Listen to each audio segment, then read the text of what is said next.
खबरों की दुनिया में एक बहुत बड़ा दिन है और आज की खबरें ऐसी हैं जिन्हें देखने के लिए आपको आज सिर्फ जी न्यूज देखना चाहिए। आज का दिन सिर्फ जी न्यूज देखने का दिन है क्योंकि आज देश के टुकड़े टुकड़े और सबूत गैंग के लिए बहुत बुरा दिन है, क्योंकि आज पहली बार पाकिस्तान की तरफ से दो ऐसे बड़े कबूलनामे आए हैं जिन्हें सुनने के बाद देश का सबूत गैंग आज रात सो नहीं पाएगा, उन्हें नींद नहीं आएगी। पाकिस्तान के एक मंत्री ने आज अपने ही देश की संसद में खुलेआम यह कबूल कर लिया है कि 14 फरवरी 2019 को भारत के पुलवामा में जो आतंकवादी हमला हुआ था वो पाकिस्तान ने ही करवाया था। पाकिस्तान के साइंस एंड टेक्नोलॉजी मंत्री फवाद चौधरी ने आज पाकिस्तान की संसद में यह कहा कि पुलवामा हमला सिर्फ पाकिस्तान की सरकार के लिए नहीं बल्कि पूरे पाकिस्तान के लोगों के लिए एक बहुत बड़ी कामयाबी था। हमारे देश के कुछ नेता भले ही आज भी पुलवामा हमले में पाकिस्तान का हाथ होने की बात स्वीकार न करते हों, लेकिन इस हमले के 20 महीने के बाद पाकिस्तान ने आखिरकार अपना गुनाह अपने आप कबूल कर लिया।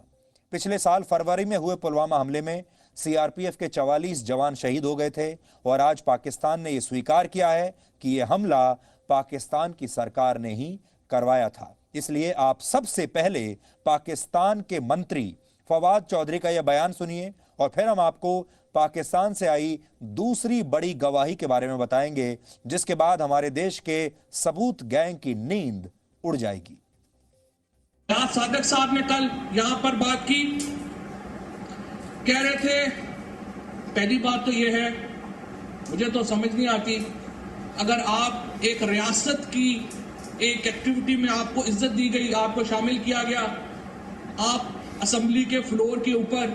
आप बातें कर रहे हैं और फिर झूठ इतने एतमाद से बोल रहे हैं कि झूठा शख्स भी क्या बात करेगा। जिस एतमाद से उन्होंने आके ये बातें की यहां पर कि स्पीकर जनाब शाह महमूद कुरैशी साहब की टांगें कांप रही थी, कह रहे थे हिंदुस्तान हमला कर रहा है। हमने हिंदुस्तान को घुस के मारा है जनाब स्पीकर वहां पे।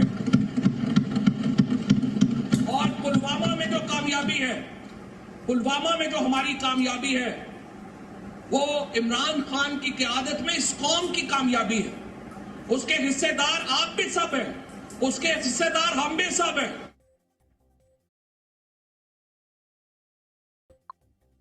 आपने देखा होगा आजकल हमारे देश में बहुत सारे लोग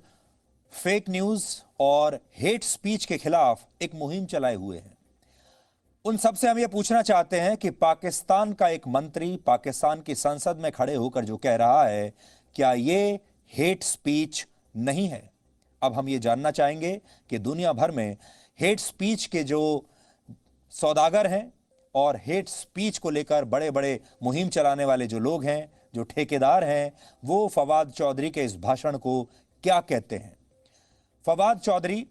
पाकिस्तान की एक विपक्षी पार्टी के सांसद अयाज सादिक के उस बयान का जवाब दे रहे थे जिसमें अयाज सादिक ने यह दावा किया था कि जब भारत की वायुसेना के विंग कमांडर अभिनंदन वर्धमान को पाकिस्तान में हिरासत में ले लिया गया था, तब पाकिस्तान के सेना प्रमुख जनरल कमर जावेद बाजवा ने पाकिस्तान की पीपीपी और पीएमएल-एन जैसी पार्टियों के नेताओं के साथ एक बैठक की थी और जब जनरल बाजवा मीटिंग रूम में इस बैठक के लिए पहुंचे तो भारत के कड़े रुख की वजह से उनके पैर कांप रहे थे। फिर से आप सुन लीजिए, पाकिस्तान के एक सांसद का यह कहना है कि पाकिस्तान के आर्मी चीफ जनरल बाजवा के पैर कांप रहे थे डर के मारे और वो पसीना पसीना हो रहे थे। अयाज सादिक का यह दावा है कि वो खुद उस समय उस मीटिंग में मौजूद थे और उन्होंने जनरल बाजवा के पैर कांपते हुए देखे।